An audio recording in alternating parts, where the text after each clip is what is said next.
less future than there was. Chapter 1. You shouldn't have come, she says, though she is the one who unlocked the door. The hallway smells of rain and old wood, and he is standing exactly where he stood 23 years ago, as if time has been holding his place for him. He takes off his coat slowly, watching her the way a man watches a shoreline he once wrecked himself against. I know, he answers and does not move closer. Something in the silence between them tightens, as if it remembers. She steps aside to let him in. The house is warmer than the night. The radiators tick softly. A lamp glows in the sitting room, casting a circle of amber that does not quite reach the corners. He pauses on the threshold, as if unsure whether the rules still apply. You can close the door, she says. He does. The latch sounds final. For a moment they stand facing each other, neither touching. He looks older, of course. The lines at his mouth have deepened. His hair has thinned at the crown. But it is his posture that unsettles her. The carefulness, as if he is moving inside a fragile structure. You're cold, she says, noticing the rain on his shoulders. It's nothing. She takes his coat from him before he can object. Their hands brush. It is accidental, ordinary. Her body does not understand that it is ordinary. She hangs the coat on the brass hook by the door. The hook has held winter coats, summer linens, grief. It holds this one too. Would you like tea? She asks. He smiles faintly. You still offer tea when you don't know what else to say. And you still refuse it. I won't refuse. She studies him. All right. In the kitchen, the kettle goes on. The sound is a relief. It gives them something to lean on. He remains in the hallway at first. Then he steps into the sitting room, looking around without turning his head too much, as though he does not want to be caught remembering. The piano is still against the far wall. The small crack in the ceiling plaster has widened. The framed photograph on the mantel is new. He moves closer to it. That's my granddaughter, she says from the doorway. He turns. She looks like you. She doesn't, she replies. She looks like her mother, which is a blessing. He nods. He does not ask about the husband. She notices that. She is not sure whether to be grateful. The kettle whistles. In the kitchen, she stands very still before reaching for it. Her hands are steady, but her breath has begun to shorten, as if she has climbed a long flight of stairs. She pours the water carefully over the leaves. Steam rises between her and the cabinets, blurring the room. When she returns, he is seated on the edge of the sofa, his back straight. You don't have to perch, she says. I'm not perching. You are. He leans back then, but the movement is deliberate, almost formal. She hands him the cup. Their fingers avoid each other this time. Thank you, he says. They drink. The clock on the mantel marks the seconds with quiet insistence. It is a sound she has lived with for years. Tonight it feels accusatory. You look well, he says. She gives him a look that stops him. No, he corrects gently. That's not what I meant. What did you mean? He considers. You look as though your life has been real. She sits opposite him. It has been. I'm glad. She studies his face. Are you? He holds her gaze. Yes. The word lands between them and remains there.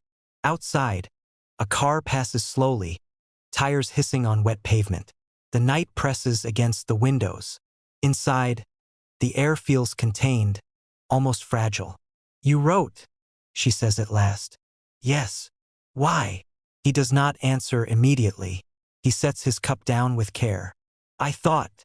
He begins, then stops. I thought time might have made it possible. For what? For us to speak without destroying anything. A small smile touches her mouth. You always believed destruction required intention, and you always believed it arrived on its own. She leans back. It did. He flinches, barely. They sit with that. After a moment he says, Is he home? No. Will he be? Not tonight. He nods once. The nod contains too much. You shouldn't ask that, she says quietly. I need to know the shape of the room. The shape? She repeats. Yes. She considers this. The shape is ordinary. It has been ordinary for a long time. He absorbs that. And yours? She asks. My wife died 3 years ago. The sentence is clean, unadorned. She inhales, but not sharply. I'm sorry. So was I, he says, and the faintest trace of something, humor, perhaps, or bitterness, passes through his voice. She was ill for a while. It was not sudden. That can be worse. Yes. Silence again. Not hostile. Not kind. Did you love her? She asks. He looks at her directly. Yes. The honesty does not wound her in the way she expected. It does something more complicated. It rearranges the room. I'm glad, she says. He studies her as if waiting for the rest. She offers none. The fire in the grate has burned low. She rises to add another log. He watches her move across the room, the way her body has settled into itself over the years.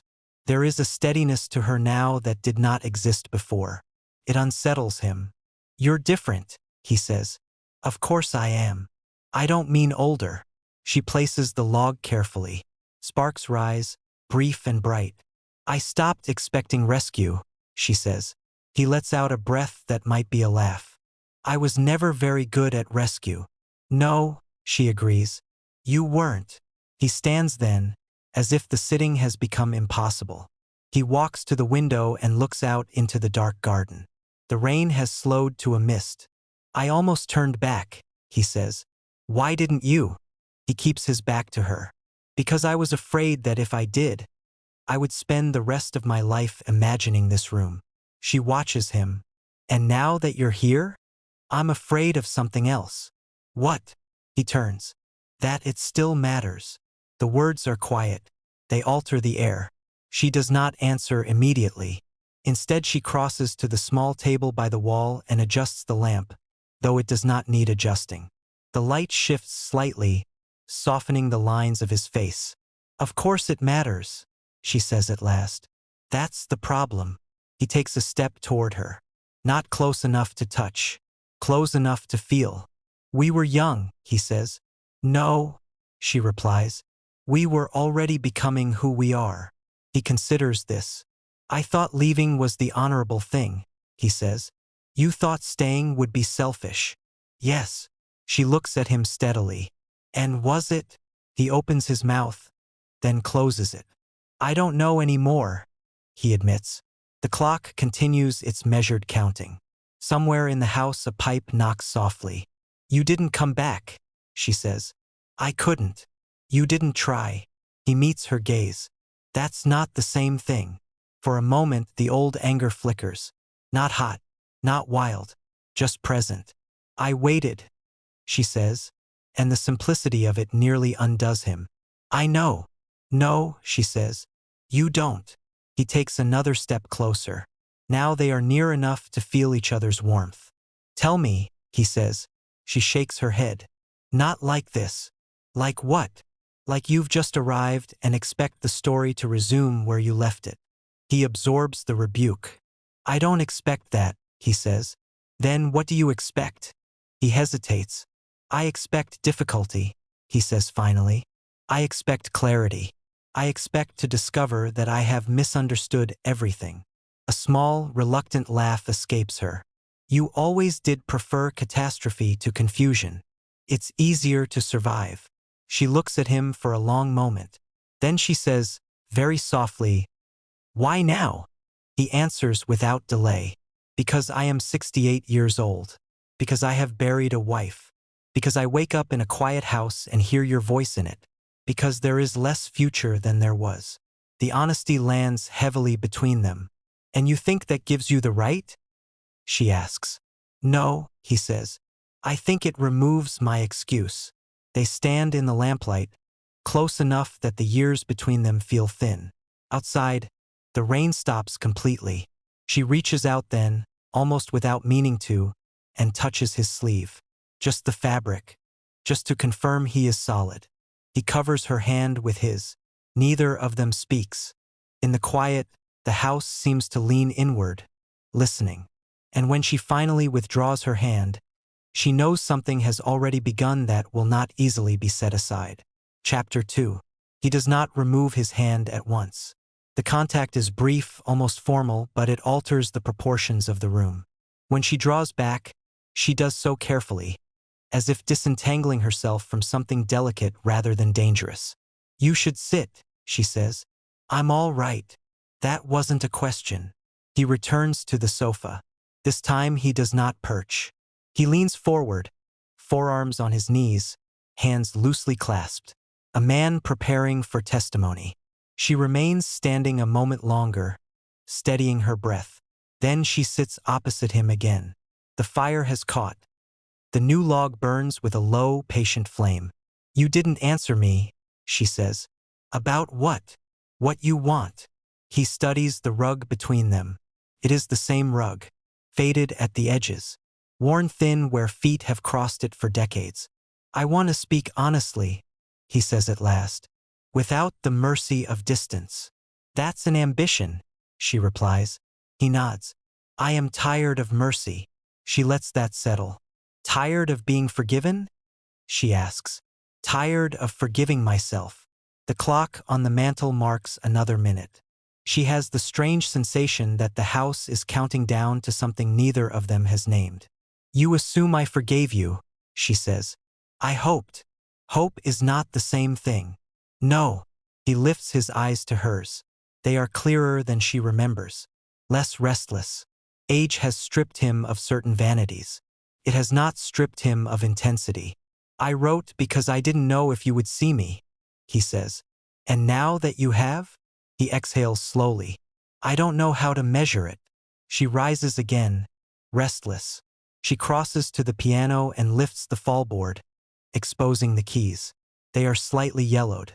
She presses one lightly. The note hangs in the air, uncertain. "You remember this?" she asks. "I remember everything about this room." "That's not what I asked." He stands and joins her by the piano. Not too close. "You used to play when you were thinking," he says. "I used to play when I couldn't speak." She presses another key, then a chord. It is tentative. The sound is fuller than she expects. "You stopped," he says. "Yes." "Why?" She closes the fallboard gently. "Because there are things music makes larger." "And that frightened you?" "No," she says. "It made other people uncomfortable." He understands at once. He always did. They return to their seats. "My son thinks I am stubborn," she says suddenly. "He's right." She gives him a look that is almost affectionate. "You've never met him." "I don't need to." She studies him carefully.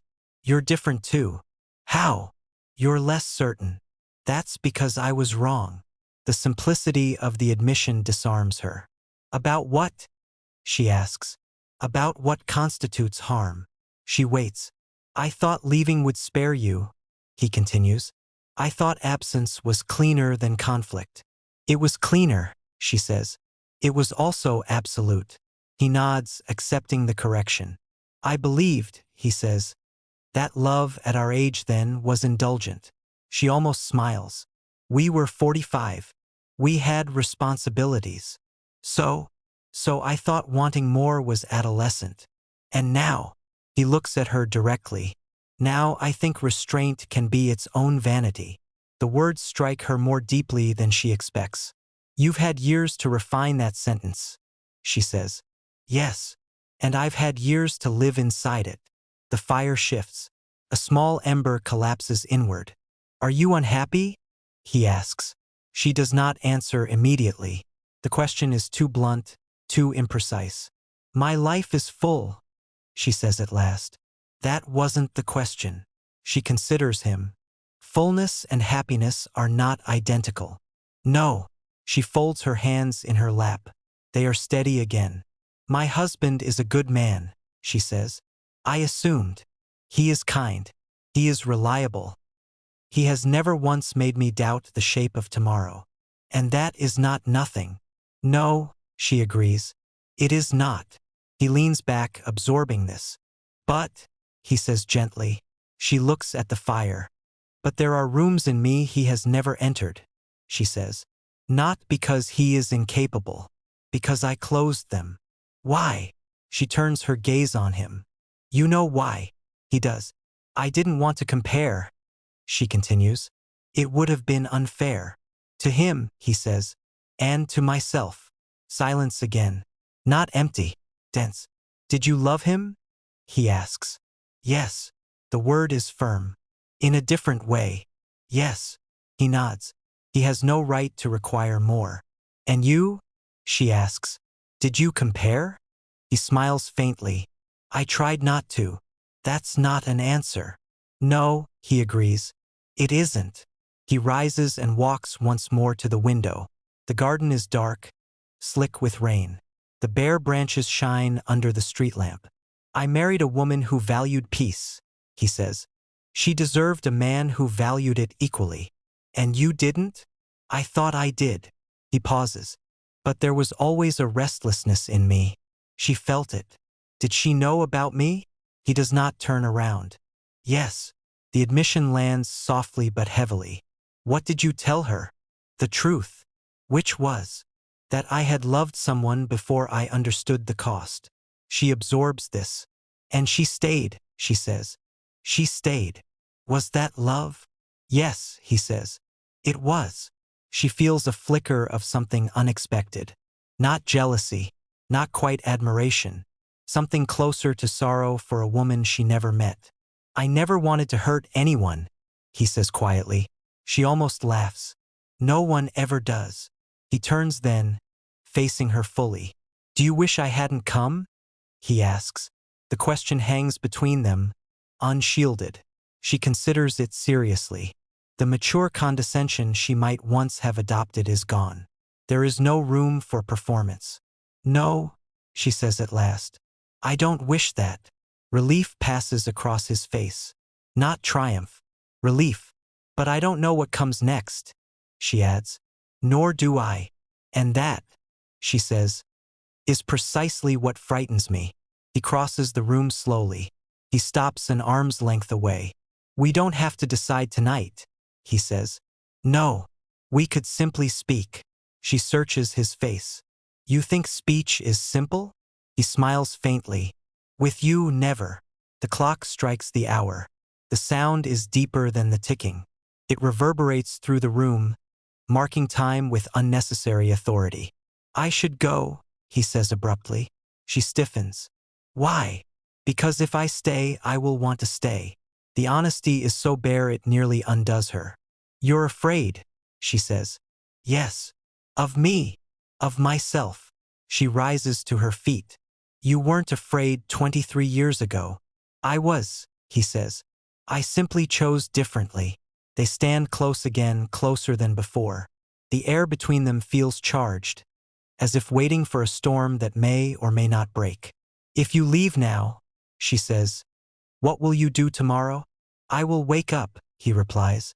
I will walk through my quiet house. I will wonder whether I imagined this evening.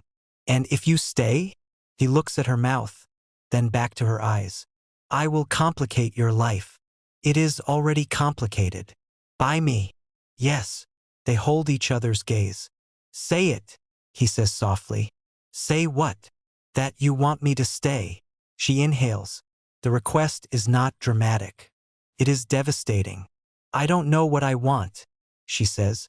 That's not true. Her voice lowers. If you stay, there is no returning to before. He nods. I know. And if you go, there will still be no returning. The logic is merciless. Outside, the clouds shift. A thin blade of moonlight breaks through, casting a pale stripe across the floor between them. She feels the weight of her years. The long marriage, the children, the careful choices, the quiet sacrifices that have accumulated like sediment. And beneath all of it, something older, something unfinished. Stay, she says. The word is almost inaudible. He closes his eyes briefly, as if absorbing a blow. When he opens them, he does not move toward her. Instead, he asks, very quietly, Are you certain? She looks at him, at the lines time has drawn, at the steadiness that was once volatility, at the man who left and the man who returned. No, she says, And that uncertainty, more than the invitation itself, is what makes him step closer. Chapter 3. He does not touch her. That is the first mercy. He stands close enough that she can feel the heat of him through the thin fabric of her blouse, close enough that the air between them feels altered, but his hands remain at his sides. The restraint is not noble. It is necessary. You said stay. He reminds her quietly. I know what I said. And you're not certain. No. The admission steadies them both. He exhales slowly, as if calibrating himself to a narrower margin. Then we begin there. Begin what? Whatever this is. She almost smiles. You always did like undefined territory. And you preferred maps. Yes. He glances around the room. This was once unmapped. The words are not sentimental. They are factual. That makes them harder to deflect. She moves away first, breaking the charged geometry of their closeness. She returns to the sofa and sits, but not in the corner. She leaves space beside her. Not an invitation. Not exactly. He notices. He does not sit next to her. He takes the chair opposite instead. The distance is deliberate. Tell me something true, he says. She studies him carefully. You assume I haven't. Tell me something you wouldn't put in a letter. The fire shifts, a small collapse inward. She considers this longer than she intends to. I used to measure my life in alternatives, she says at last. Not in regrets. In alternatives. He leans forward slightly. Explain. If I had chosen differently. If you had stayed. If I had asked you to. She pauses. If I had been braver. You were brave. No, she says gently. I was correct. He absorbs that. There's a difference. Yes. He nods. He knows this now. And you? She asks. What did you measure? He does not hesitate. Damage. The answer surprises her. Damage to whom? To everyone, he says. To my wife. To you. To myself. And the verdict? He gives a faint, humorless smile. Inconclusive. Silence stretches between them again. But it is less brittle now. More investigative. She studies his face in the lamplight. Age has thinned him. There is a transparency to him now, as though time has scraped away certain defenses. Why did you really leave? She asks. The question is soft. It is not an accusation. That makes it more dangerous. He sits back slowly. I told you then it was for your sake, he says. You did. And that was partly true. She waits. I was offered a position abroad, he continues. It was prestigious, complicated, demanding. I remember. You said you would not follow. I had children, she says evenly. And a husband. Yes. He folds his hands loosely. I wanted you to choose me anyway. The words land with quiet force. She does not move. You wanted me to abandon them. I wanted you to abandon caution. He corrects. That's not the same thing? No. She shakes her head slightly. It would have been. He accepts that. I realized, he continues, that if I stayed, I would always resent you for not choosing me fully. And if you left, I would resent myself. A faint, almost incredulous sound escapes her. So you chose self-resentment. Yes. She studies him for a long time. That's very like you, she says. He smiles faintly. I thought it was the more honorable suffering. She leans back, absorbing this confession. And was it? She asks. No, he says quietly. It was simply quieter. The honesty stings. She rises again, restless energy moving through her. She crosses to the window and parts the curtain slightly. The garden glistens under the thin moonlight. The world looks rinsed. My husband knew, she says. He stiffens almost imperceptibly. Knew what? That there was someone before him who was not entirely before. He stands slowly. And he married me anyway.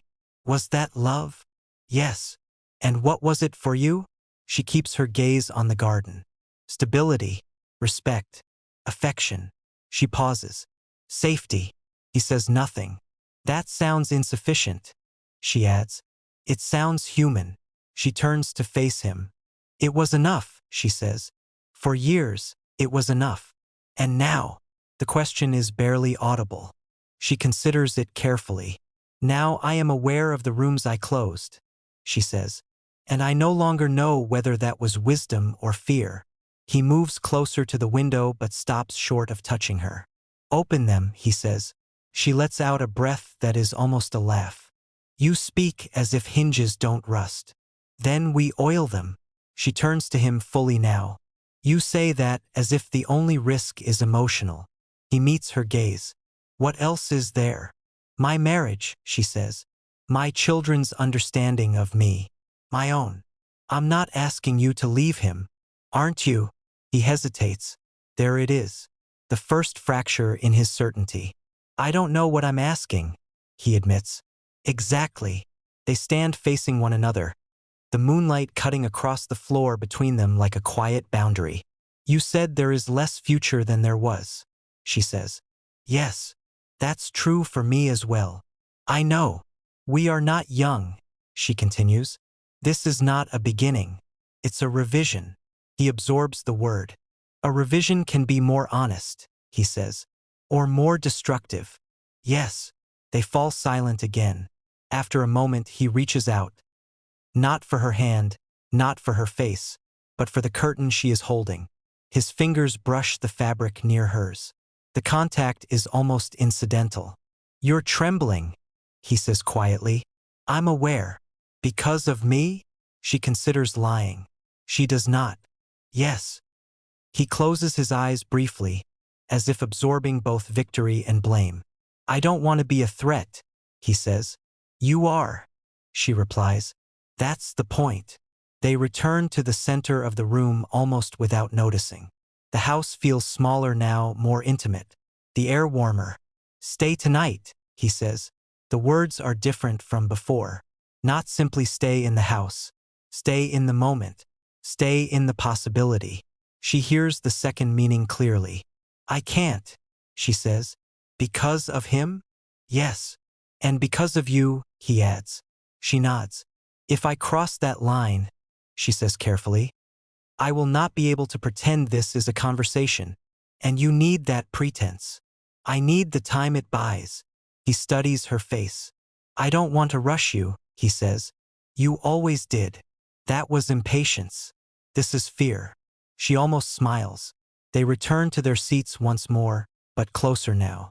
Not touching. Not yet. Tell me something, he says quietly. What? If I had stayed? He begins, then falters. If you had stayed? She prompts. Would you have chosen me? The question lands like a dropped glass. Clean. Irreversible. She does not answer immediately. She lets the weight of it settle. Yes, she says at last. He inhales sharply. But I would have resented you, she adds. For what? For forcing the choice. He absorbs that without flinching. So we would have destroyed each other anyway, he says. Perhaps. He leans back, a strange calm settling over him. Then maybe this, he says slowly, is the only version of us that survives. She studies him carefully. Survival isn't the same as fulfillment. No, he agrees. But it's something. The clock marks another hour. It is later than either of them realized. You should go, she says quietly. He nods. This time he does not argue. He stands and retrieves his coat from the hook by the door. She watches him move, memorizing the shape of him in this space once more. At the threshold, he pauses. I will come again, he says. Not a question. She hesitates only a second. Yes. He searches her face for doubt. There will be conditions, she adds. I expected that. And patience. I have learned some. She almost believes him. He opens the door. The night air slips in cool and damp. Good night, he says. Good night. He steps outside. For a moment she stands in the doorway, watching him walk down the path toward the gate. He does not look back. That restraint feels deliberate. When the gate clicks shut, the sound echoes faintly. She closes the door slowly. The house is warm again. Ordinary. The fire burns low. The clock continues its steady counting. She leans against the door and closes her eyes. She told him to stay. She told him to go. Both are true. And for the first time in years, the future feels not secure but open. Chapter 4.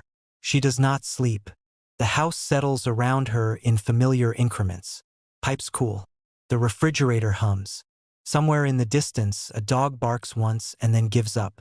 She lies beside her husband and listens to his breathing, steady and untroubled. It is the steadiness that undoes her. She turns carefully onto her side. In the dark, the outline of his shoulder is a quiet fact. He has always slept like this, on his right side, one hand beneath the pillow, trusting the night to behave. She closes her eyes. Instead of sleep, she sees the hallway. Rain on wool. The particular way, he said, because there is less future than there was. She opens her eyes again.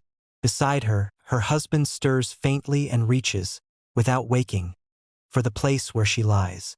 His hand finds her arm, rests there, claims nothing, assumes everything. Guilt is not a sharp feeling. It is slow. It spreads. In the morning, she wakes before dawn. She dresses quietly and goes downstairs. The kitchen is gray with early light. She makes coffee and stands at the counter, holding the mug in both hands. The house feels unchanged. That is the deception. Her husband enters a few minutes later. He is rumpled, gentle with sleep. "You're up early," he says. "So are you." He pours himself coffee. Adds too much sugar. He always has. "You didn't come back to bed," he says, not accusing, observing. "I couldn't sleep." He nods once, accepts this as sufficient. There are years in that nod. He sits at the table and opens the newspaper. The small rituals of their life arrange themselves without instruction. She watches him from across the room. "Are you all right?" he asks, eyes still on the page. "Yes." A pause. "You seem elsewhere." She considers deflecting. She does not. "An old friend came by," she says. He lowers the paper slowly. "Last night." "Yes." There is no flare of suspicion, only attention. "Who?" She meets his gaze. "You remember Daniel." The name lands between them with surprising softness. He folds the newspaper neatly, sets it aside. "I wondered if that might happen," he says. She blinks. "You did. He wrote to you. You saw." "It was on the hall table," he replies. "I didn't read it." A small mercy, or a larger one. "He wanted to speak," she says. "And did you?" "Yes." He nods once more. His face is unreadable, not from concealment but from care. "And?" he asks. The question is open. It does not demand confession. It invites it. "He's alone now," she says. "His wife died." "I'm sorry to hear that." "So am I." Silence stretches between them. Not hostile. Not yet wounded. "Do you still love him?" her husband asks. The bluntness of it takes her breath for a moment. "I don't know what that means anymore," she says carefully. He studies her. "It's a simple question," he says gently. "It isn't." He considers that. "Are you unhappy with me?" he asks. The question is quieter. "No," she says immediately. "No. That at least is true." He nods, absorbing the answer. "Then what is this?" he asks. She sits opposite him. The table between them feels wider than usual. "It's history," she says. "It's unfinished language." He watches her closely. "Do you intend to finish it?" he asks. The word intend carries weight. Choice. Direction. "I don't know," she says again. He exhales slowly. Not in anger. In adjustment. "You've always believed in closure," he says. "And you haven't?" "I've believed in continuity." She almost smiles at that. It is such a precise description of him. "This isn't about leaving," she says quickly. "I didn't say it was." "But you thought it." He holds her gaze. "I thought," he says evenly, "that we are old enough to survive truth." The statement humbles her. "I don't want to hurt you," she says. "You will," he replies. Not bitter. Simply factual. That's inevitable. She feels the floor shift slightly beneath her. But we've built something durable, he continues. That's also true. She reaches across the table then and places her hand over his. It is a gesture she has made thousands of times. Today it feels ceremonial. I chose you, she says. Yes. I continue to choose you. He studies her face for a long moment. And him? He asks. She cannot answer that. He withdraws his hand gently, not in rejection, in thought. I don't want you to live with ghosts, he says. He isn't a ghost. No, her husband agrees. He isn't. They sit with that. Will you see him again? He asks. Yes. The honesty feels like stepping into cold water. When? I don't know. He nods slowly. I won't forbid it, he says. She feels something tighten in her chest. I don't need permission, she says quietly. I know, he replies. That's not what this is. She studies him. What is it, then? It's trust, he says. The word is almost unbearable. Later, when he leaves for the day, he kisses her forehead as he always does. The gesture is habitual, tender, entirely untheatrical. She stands in the doorway long after his car has disappeared. The phone rings just after noon. She lets it ring twice before answering. Yes, it's me. His voice is lower today, quieter. I assumed, she says. Faint pause. Was that foolish? No. Silence hums between them, thinner now that the night has passed. I thought about leaving, he says. You did leave. I mean, leaving the city.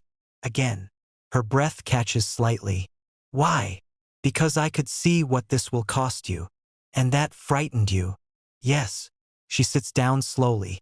Don't make that decision for me, she says. I'm trying not to. Another pause. Did you tell him? He asks. Yes. And? He was kinder than I deserved. Daniel exhales. The sound carries something like respect. He's always been decent, he says. Yes. And you love him. She closes her eyes briefly. Yes. There it is. Clean. Undeniable. And me? He asks. The question is softer than it was the night before. She considers the shape of her answer. I never stopped, she says. The silence that follows is not empty. It is seismic. I don't want to break your life, he says. You already did, she replies gently. Years ago. And now. Now, she says. You might remake it. He absorbs that. Is that what you want? He asks. I don't know what I want, she says again. But I know I don't want to pretend this doesn't exist. Neither do I. They are quiet together. The line holds. Come walk with me, he says suddenly. Where? Anywhere. Somewhere public. Somewhere ordinary. She hesitates. Are you afraid of being seen? He asks. Yes. Good, he says. So am I. She almost laughs. 4 o'clock, he continues. By the river. The river. They walked there once, years ago, when the future was a theory. I'll think about it, she says. That's not an answer. It's the only one I have. Another pause. I'll be there, he says quietly. The line clicks dead before she can respond. She remains seated, the phone still in her hand. 4 o'clock. The day stretches ahead of her like an argument. At 3:30, she stands in front of the hallway mirror. She adjusts her scarf, removes it, puts it back on. This is not adultery, she tells herself. It is not innocence either. At 3:50, she leaves the house. The air is cold but bright. The rain has washed the sky clear. The streets look almost new. As she approaches the river, she sees him before he sees her. He stands near the railing, hands in his coat pockets, staring at the water as if it might answer him. For a moment she considers turning back.